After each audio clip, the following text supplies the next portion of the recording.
Morning. Morning. It's a real privilege to be back here in front of you again. And as what Sister Tessie and Sister Lita and my sister wife told us, or informed us, that we went to Stockton yesterday, or Friday. We went back Saturday night. And you know what? In Stockton, it seems that the weather is different. It seems that it's hotter in here in San Diego than in Stockton. So let's pray for climate change to really happen. Okay, so before I start the message that was imparted to me or revealed to me all throughout those days that I've been preparing this, I would like to ask each and every one of us question. It's a question of, have you ever felt strong during the Sunday service, and then after that, when you get home, you were challenged the moment you step outside? Have you ever agreed with God on Sunday, but struggled to work it out on Monday? Because that is what my message is going to be all about. Right. You know, church, that kind of tension is very real, because when we go to church on Sunday, we are in an environment where everyone encourages us. Right. We have music, we have worship, and we feel the presence of God. Yes. And it seems that our faith is being practiced on Sunday service. But our conviction feels really strong. But once the service ends, life confronts us with pressures, temptations, and responsibilities. In terms that we have agreed to, the strength of worship that we felt during Sunday fragile when we face the real world outside. Sometimes the moment after we say amen is when the enemy whispers the loudest. When you say amen, that's the time the enemy kicks in. It speaks loud. It will put doubts in you. It will pressure you. It will tell you that, why did he do this? Why did he told that? Why did he say this? Is it not like this? It should be like this. So questions will appear in every works that you have done on Sunday when you get to the real world on Monday. So let me just give you an illustration. So there's a girl named Jessica, and Jessica went to the church on Sunday. So he went to the church on Sunday, and he's really stressed from work, just like most of us, not for the retired world. So he's stressed from work, overwhelmed by family responsibilities, and honestly feeling spiritually dry. But when worship starts, or when the singing starts, something broke in her. She lifted her hands, and tears streamed down her face. She accepted God. And she whispered, "Lord, I'm yours. Amen." And she really meant it. Just every one of us, when we get to the church on Sunday, we meant when we say amen. But here's the kicker. On Monday, it's going to be another day. She works up late. She woke up late, and her kids were arguing. And then going to work, the traffic is back in 8:05. And before she even clocked in, her boss already emailed her. Oh my God. And she felt she had lost everything, or every ounce of peace that she had gained during the Sunday service. Right. So what she did is she went to the restroom, and he leaned on the counter and said to herself, "Why is it so hard to live out what we have prayed or what she had prayed yesterday, and then come Monday, why does today feels different for her? And that's when it hit her. It hits her that Sunday during the service is her moment. But come Monday, it's her journey. The amen was real, but now she had to walk it out in the real world. Right. Where there's a real pressure, real people, and real challenges. Not in the sanctuary, but in the office. Not with worship music playing, but with workers complaining. Not with hands lifted, but when the responsibility stopped. And that's where most believers discover the truth. The strength of our amen is proven in the days that will follow. Amen. Amen. The real test of faith is not what we say or declare during worship, but what we choose in the following week. Not the moment of surrender, but the journey of obedience. Because when we say amen, it's not that we say amen, period. But we say amen, comma. Because when you say amen, it's not the end of our story. When we say amen, it's the beginning of our journey. Amen. Amen. Salvation is the starting line. It's not the finish line. We're not yet in the finish line, but we kept on pushing towards the finish line. Hallelujah. The gospel doesn't bring us to Christ only. The gospel leads us to a life with Christ. Yes. Amen. Hallelujah. Thank you, Jesus. So today we are going to talk about journey after amen. And before we talk about journey after amen, I have 3 points to share to you. Next slide. Thank you. The first point, after amen, God shapes our will. Second point, after amen, God strengthens our walk. And the third point, after amen, God secures our purpose. Next slide, thank you. And our scripture is taken from the book of Philippians, chapter 2, verse 12 to 13. Let us all stand and let's read this out, 2 passages all together. Therefore, my dear friends, as you have always obeyed, not only in my presence, but now much more in my absence, continue to work out your salvation with fear and trembling. For it is God who works in you to will and to act in order to fulfill His good purpose. Amen.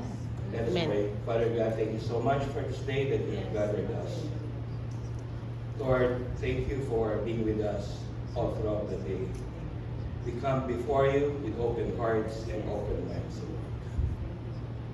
Thank you, Lord God, for reminding us that after we say amen, it is not the end. It is the start of our journey. Lord God, we give to you our lives. We give to you everything that we have. Work in us, O Lord God. And as we are going to hear your message today, O Lord God, we pray that you are going to work with us. Not only today on Sunday, but also throughout the next day. In Jesus' name we pray. Amen. Amen.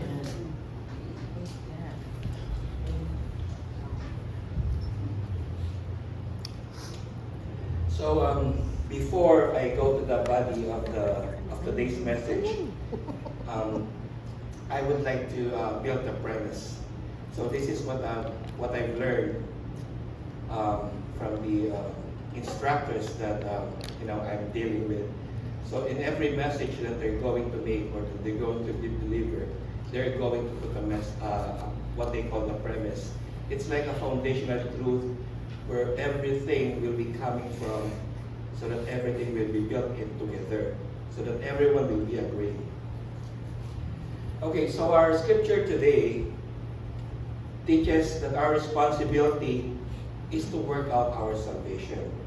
Work out our salvation. It's not work for our salvation. Because when we say we work for our salvation, what is grace? What is the effect of what Jesus did on the cross? We don't work for our salvation. We work for our salvation. And God's activity is to work in us to will and to act according to His purpose. Yes. So I don't know if you're going to agree with me, but in my grade school years, I'm so excited and interested in one of my subjects, which is science. Because for me, I find science very interesting. Because especially when we're talking about evolution, where one thing transforms into something. So I like that, especially when we're in that topic of metamorphosis. Coming out butterfly from an egg to the caterpillar. The caterpillar to the pupa, or a cocoon, where a cocoon is for the moth. It's not for the butterfly. But let's take science into account. So from pupa, and then it emerges into an adult butterfly. It flies. And one of the most interesting in those stages or in those transformations is in the pupa, or in science they call it chrysalis, and then finally an adult butterfly. Because inside the chrysalis or pupa, something happens that we cannot see. Something happens that no human eyes can see. The caterpillar, when he enters that stage where no one can see, it's the stage wherein he will be developed. It's the stage wherein the caterpillar will be break down. It's his transformation inside, wherein no one can see. He's just yielding to the process, yielding to what God is doing for him, or for the butterfly. So, church, that's what Philippians chapter 2, verse 13 tells us. When it says, when it is God who works in you to will and to act according to His good purpose, God begins a hidden work in us. It's like we are entering the pupa stage, that chrysalis, that hidden work inside. Reshaping our desires, redirecting our motives, softening our heart, and forming our spiritual instincts. God begins His deepest work in the unseen places. And after we say amen, God starts shaping our will, our desires, our motives, our direction. And He begins breaking down the old patterns that we have, the old appetites, and old ways of thinking. He begins to form a new desire, a new instinct, and a new spiritual hunger. Then comes the final stage, which is to be an adult butterfly. And you know what's an adult butterfly? When it comes out from the pupa, it flies, and it emerges with new abilities. Instead of crawling, now he flies. That's a change. Instead of just eating leaves, as what caterpillar do, he now sips nectar. Because it's a butterfly, so it's different now. He sips nectar. and he has a new purpose. Its will has changed, and its walk changes. And church, that's what God does in us. After Amen, He shapes our will in the hidden places so we can emerge into life that He designed, walking differently because He has worked within us differently. Next slide, Brother Chris.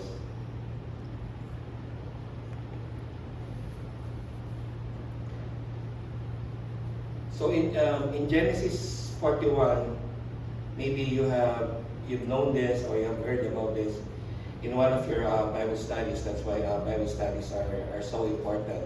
Amen. Because it gives us a glimpse or give us information on what people in those times are doing or how are they being developed and being transformed. So probably in most of your Bible studies, you have heard the story about Joseph. You know Joseph, the son of Isaac, right? So, and we know what happens to Joseph. He was in prison. Why? Because of Potiphar's wife. Jacob. He got in prison. Mhm. And during those times when someone get in prison, the prison in those times are like different than the prisons that we have right now. Because in those times, prisons are like dungeons. Mhm. It's dark. No one can visit you there. You will be unnoticed. You will not be remembered. Even your fellow prisoner, you cannot see them because it's really dark. You can only see their voices. So one day, the Pharaoh of Egypt had a dream. And he summoned all his court members and asked them to interpret his dream. But no one cannot.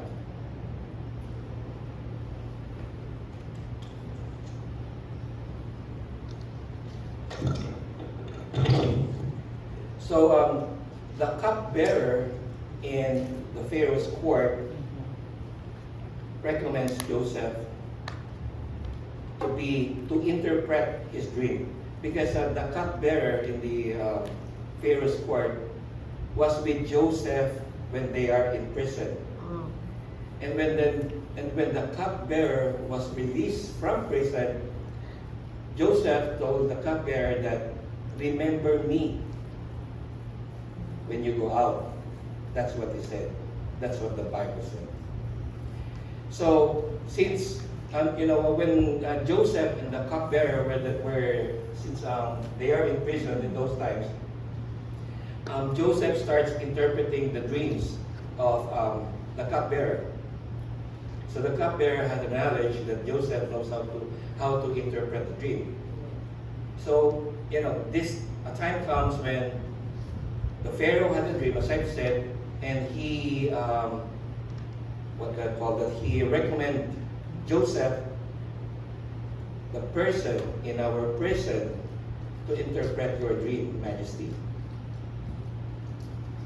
So, to make it short, the story says, or interpreted, that Joseph interpreted the dreams of the Pharaoh exactly as to what is happening. The interpretation happened exactly as he interpreted, or as Joseph interpreted it. And Pharaoh made Joseph in charge of the whole land of Egypt. So before, in Potiphar's household, he's just the manager. But now it's different.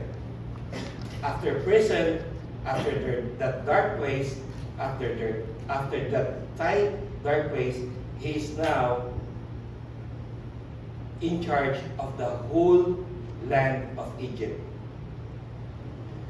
So for years, Joseph lived in chrysalis, or in the pupa stage, which is the prison. It was dark, it was tight, it was lonely. From the outside, it looked like there's no activity. But inside, God was reshaping him. Amen. His pride was dissolving. His wisdom was developing. His character was strengthening. His gifts were maturing, and his identity was being rewritten for a future he could not yet see. And then the chrysalis cracked because of Pharaoh's dream. The prison could no longer contain the man God had formed. The season that shaped Joseph could no longer hold him. His name was carried into rooms he never entered. His gifting was summoned into spaces he never saw. And Joseph emerged not as a wounded prisoner, but as a transformed leader. Because transformation is not an ambition. It is alignment. It is an alignment with what God had formed in our dark places. The chrysalis becomes too small, the environment begins to summon what God placed inside. Your name, our name, appears in places we did not push into. Grace shifts from striving to serving. Obedience becomes the doorway to assignment. And this is the time when you know that you are called out. And when God calls us out, we do not come out crawling like a caterpillar. We come out flying like a butterfly. Amen.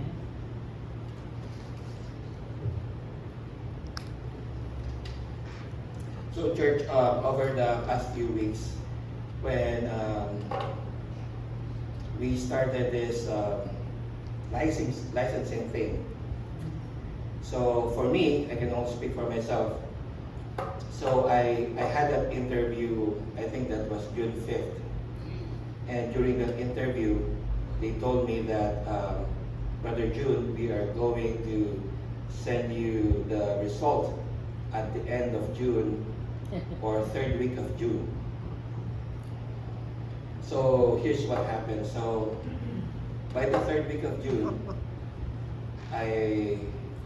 every day, I always go to my email, check it out. You know, because I have, even though we were told that, you know, you will pass, or if you apply, you will pass. But of course, you want to see that affirmation, that written affirmation that you were able to get it. Like, congratulations, or thank you for applying, but as of right now, we apologize for, sorry to tell you that something Actually, like I felt that. that way too, because it's And of course, we don't want that to happen. So, when we entered this licensing process, we prepared for it. That's what my, Sister Lita and brother said. Studying, preparing, we prayed, and we seek God's direction for our next step in our calling. And if I can be transparent for a moment, when the time when I start to check on my email to see if I got it or not, I was feeling anxious. There's a tension there. You know, when you start checking your email and you see, and you don't want to open it, oh, there's none. So, okay, let's wait for tomorrow. And then you heard that, oh, they're in the Philippines. But it's an email. It's electronic. And we have the internet, so it's easy to see. Right? And then the following day, there's another thing, no email. So you have that expectation, and you're anxious, you're excited. So that tension becomes, or that tension between expectation and uncertainty, between faith and waiting, between Lord, I trust you, and Lord, is it here yet? So, Right. I think that was after the 4th of July, July 5th, when I received that email finally. But still, even if I received that email, I was, hesitant to open it. Because in the email, it doesn't say, it's just a subject. Yeah. It doesn't say if you got it or not.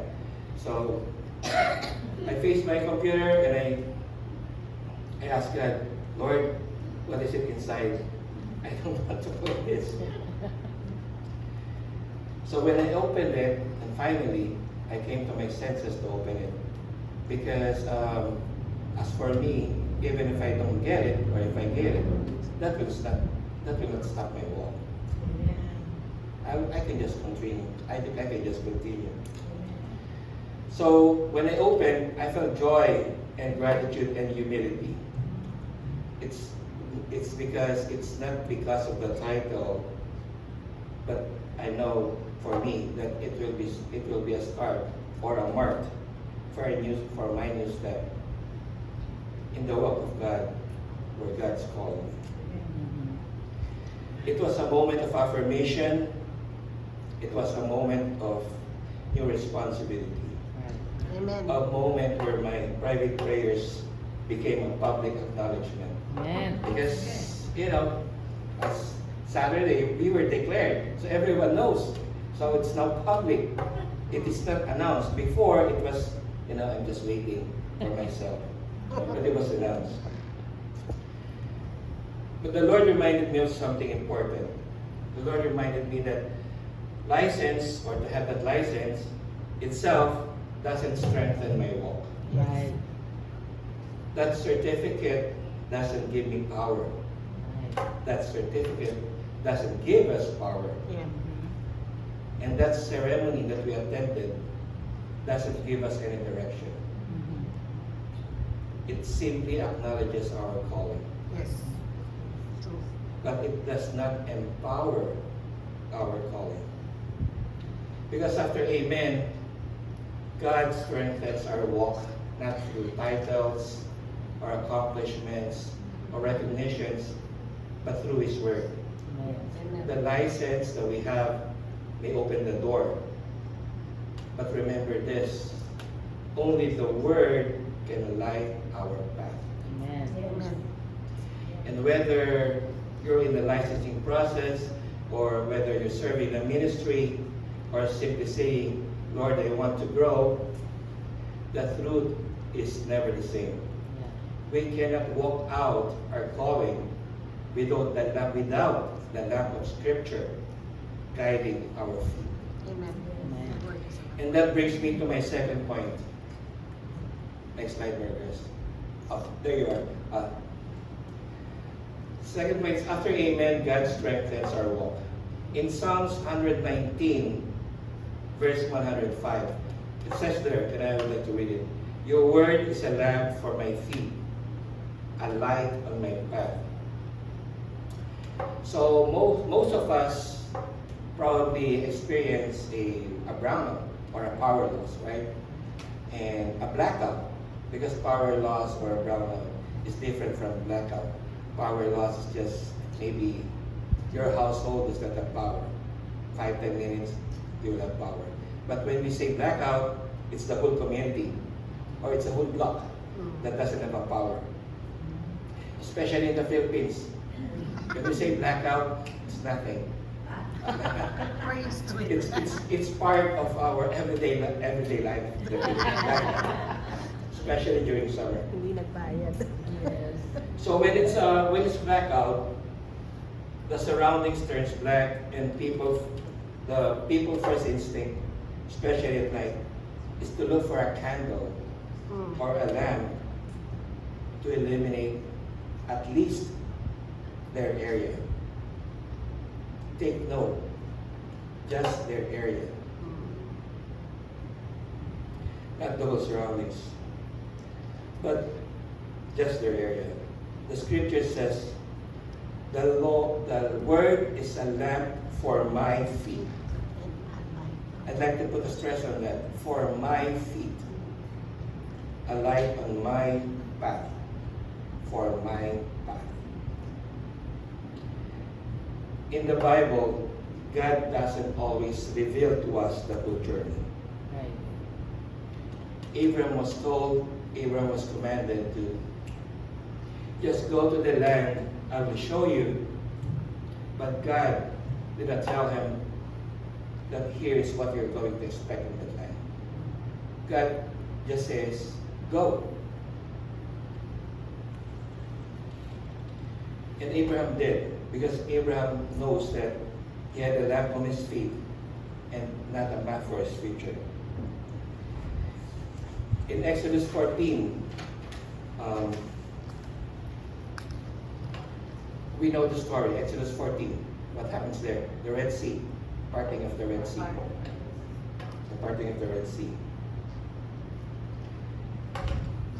In that story, God did not say to Moses to go in front of the Red Sea, and at 11:59 a.m. I will be there and I will part the Red Sea and you can walk. God did not say that.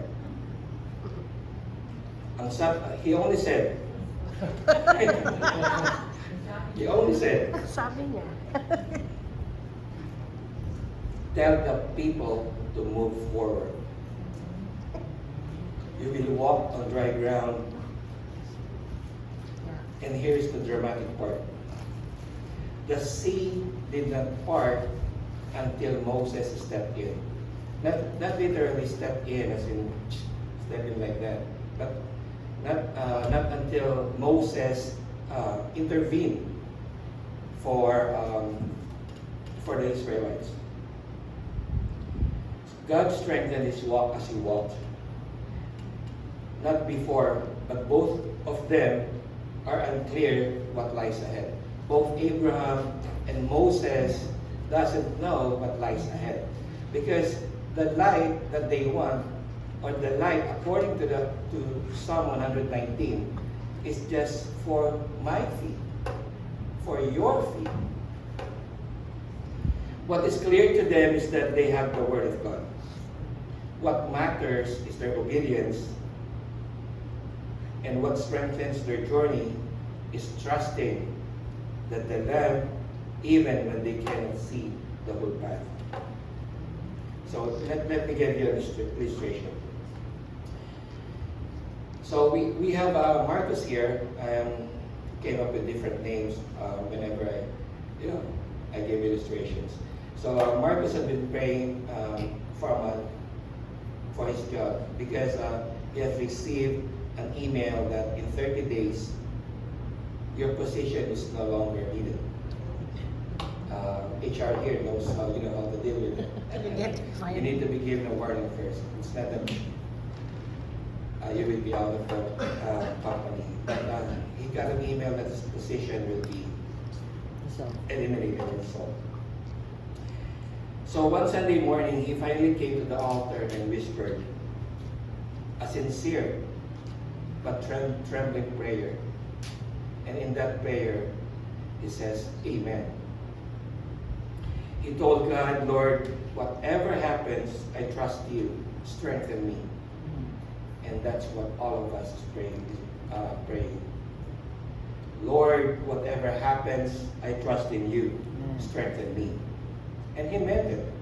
Yeah, of course he meant it, because if you will be losing your job in 30 days, so you need to have all your nunchuck. You need to take up all your nunchuck. So he felt peace and he walked out of the church lighter than he had reached. But on Wednesday,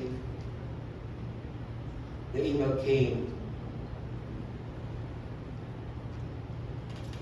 and his position is going to be eliminated. In that day, that very day that it will be eliminated, Marcus felt the punch in his chest. His first thought was, God, why now? I thought it's going to be 30 days, but why is it so sudden? But he kept on praying. Something surprising happened over the next few days. Instead of collapsing, Marcus noticed a strength rising in that he couldn't explain. The fear he expected didn't swallow him. The anxiety he battled for months didn't return. And the hopelessness he thought would crush him would never be showed up. He found himself waking up early, reading scripture with a hunger he hadn't felt in years. He found himself praying with clarity instead of panic.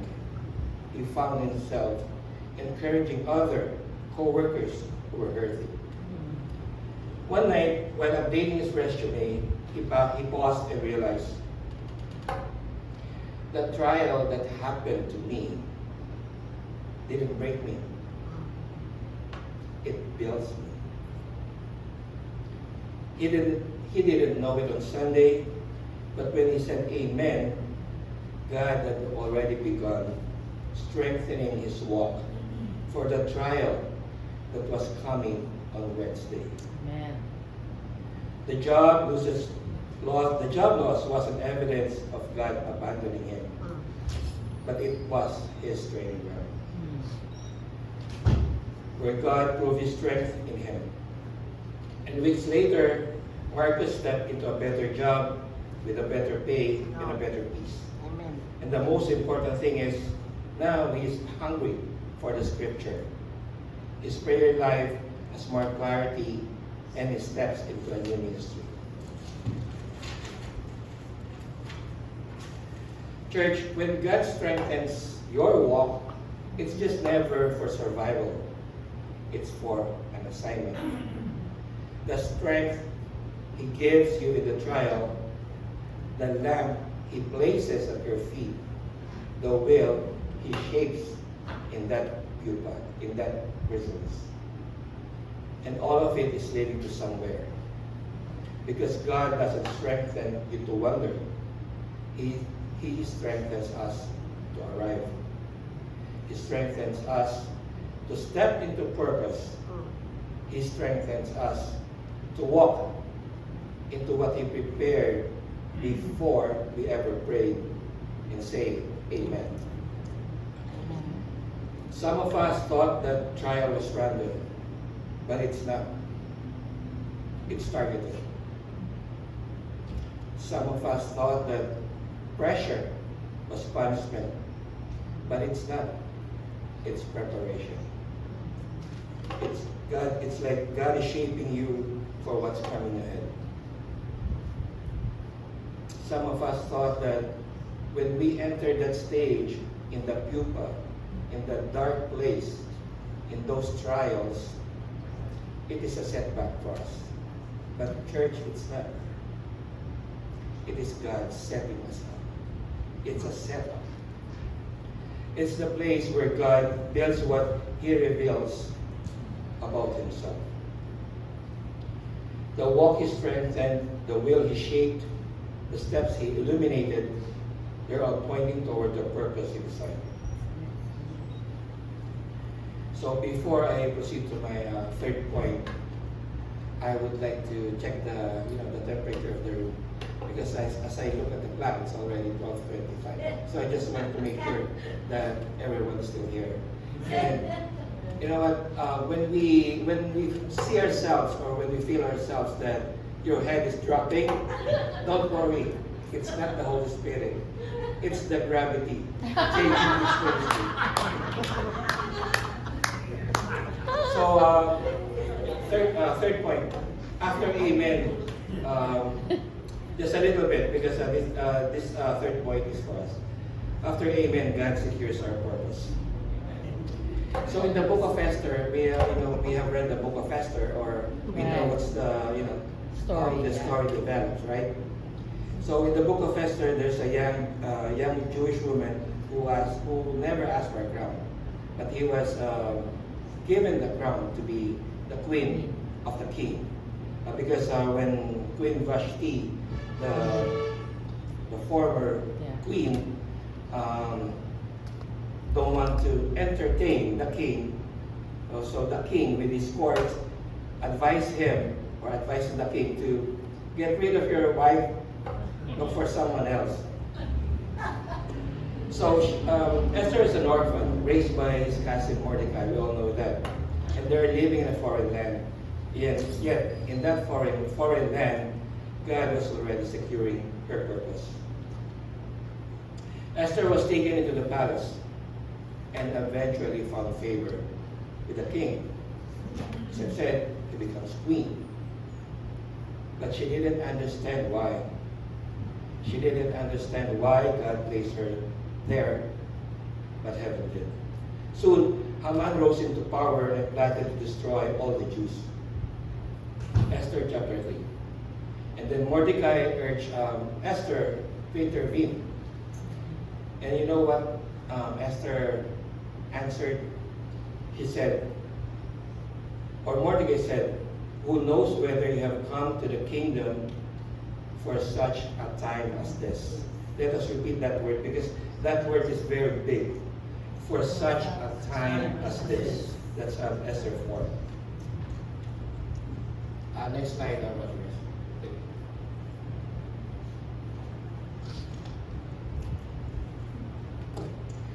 So I'd like to dig, not deeper, but dig more clear, or present to you more clear that phrase, for such a time as this.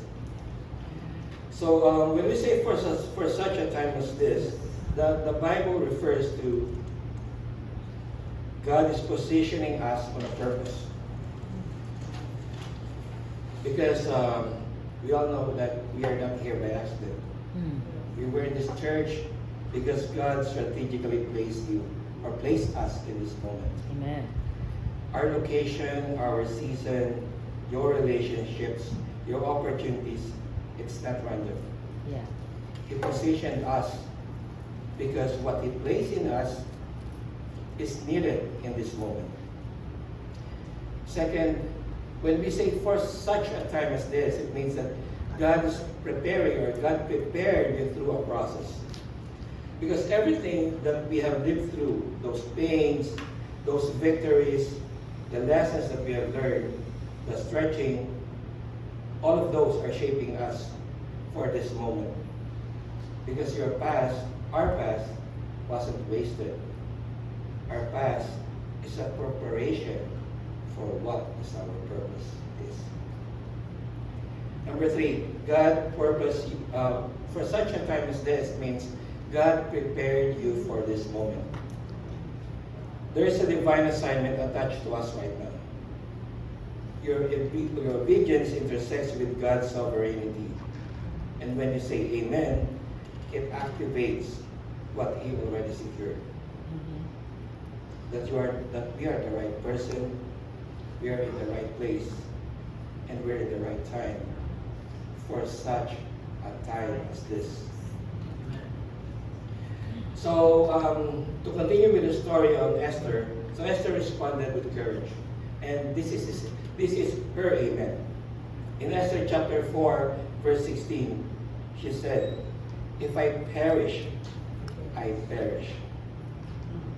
And then Esther approached the king, exposed Haman's plot, and God turned the situation around. Haman was defeated, and then a new decree was issued, and the Jews were saved.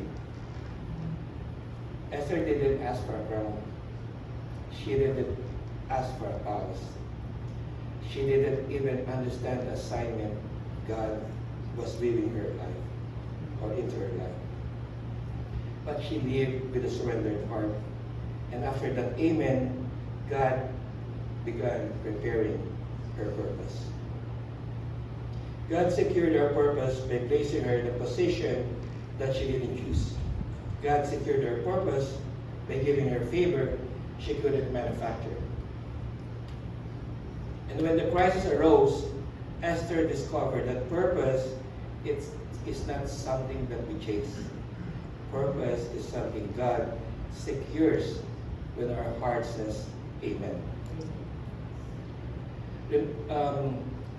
Remember that maintenance guy that I talked to you before about that hospital that has a power outage and the doors are locked, and they call it for that maintenance guy. Well, that maintenance guy, he has a cousin. He has a cousin, you know that? He has a cousin. And his cousin is also a maintenance guy. But now he's not working in a hospital. It's a different one. So, in a company where where the cousin is working, one evening, a new employee stayed late and accidentally locked herself in a storage room. And she panicked, called for help, and the custodian, or the cousin of the maintenance guy, came rushing down the hallway. And she asked him, "Do you have a key for this door? I am locked inside. Do you have a key so you can open it?" And the maintenance guy said, "You know what? I really don't know. I have a lot of keys in my side pocket, but I only have, what I have is the master key." Because when we say a master key, it opens the whole door, All the doors. right? So he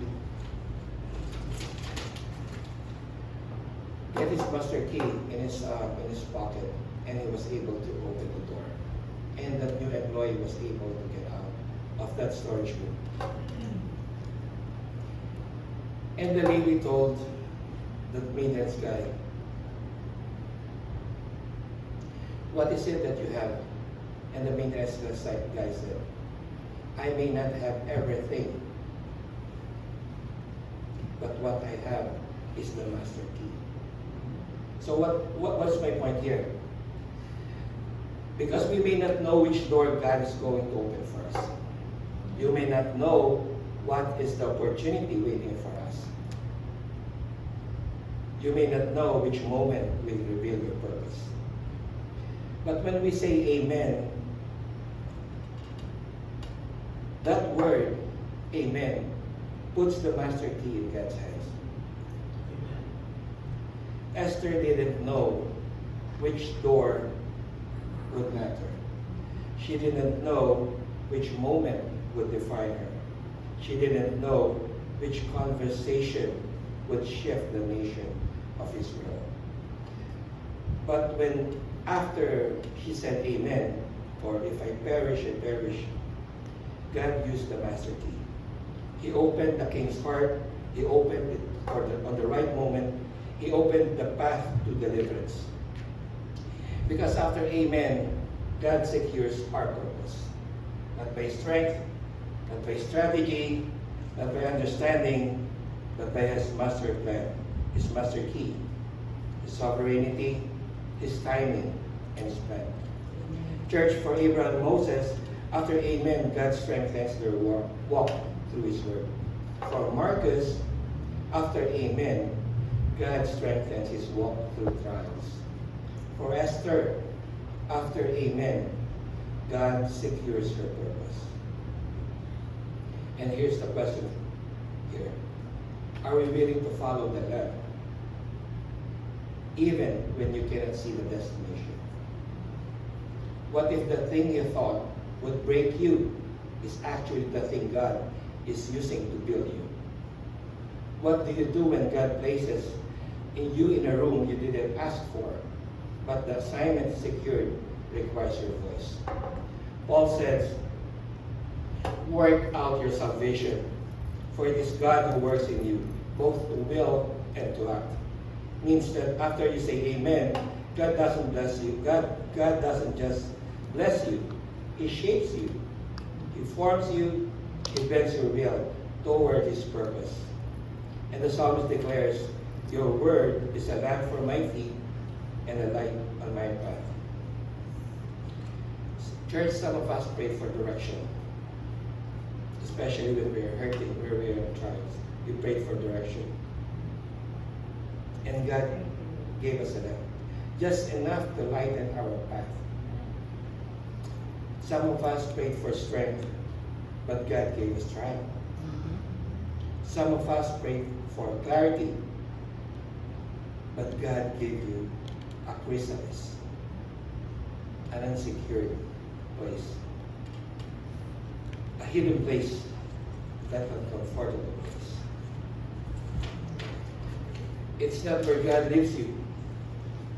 It's where God forms you. It is where He shapes your will. It's where He strengthens your walk.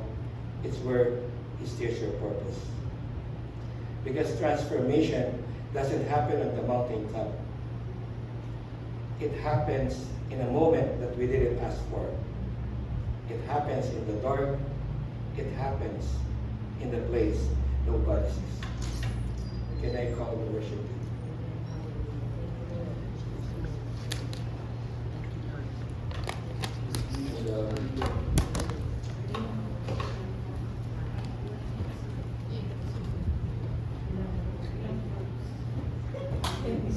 And then while